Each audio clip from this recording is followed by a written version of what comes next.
বাংলা উত্তরণ academic excellence award সমাজ গড়ার কারিগর যারা সেই সমস্ত প্রতিষ্ঠানগুলিকে সম্মান জানাচ্ছে টিভি9 বাংলা। বিভিন্ন ক্যাটাগরিতে আমরা এই সম্মান জানাচ্ছি। এবারের category excellence in all round human development. আর এই ক্যাটাগরিতে পুরস্কার দেওয়ার জন্য আমি মঞ্চে আসতে অনুরোধ করব টিভি9 বাংলার কনসাল্টিং এডিটর অনির্বাণ চৌধুরীকে। এই ক্যাটাগরিতে কারা পাচ্ছেন সেরা সম্মান এবার সেটাই দেখে নেব। বিধান শিশু উদ্যান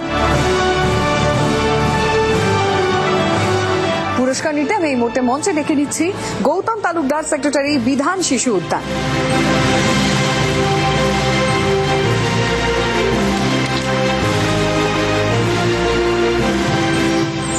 বাবু, 50টা বছর পেরিয়ে যাওয়া এবং এখনো পর্যন্ত এইভাবে এগিয়ে যাওয়ার পথ দেখানো, এটাও তো একটা বড় বিষয়। তো আপনাদের এই যাত্রা সম্পর্কে যদি কিছু বলেন। প্রথমে এই বিধান শিশু উদ্যানের কথা বলতে গেলে যার কথা না বললেই হবে না, আমি খুব সংক্ষেপে বলার চেষ্টা করছি।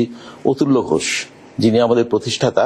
তো ডক্টর রায় যখন বিধানচন্দ্র রায়ের মৃত্যু হলো 1962 সালে 1 জুলাই, তারপর তিনি তৈরি করলেন ডক্টর বি.সি. রায় মেমোরিয়াল কমিটি এবং সেখান থেকে তার প্রথম কাজ ছিল এই নারকেলডাঙ্গা যে শিশু হাসপাতালটা রয়েছে, এটা কিন্তু আমাদের প্রথম কাজ।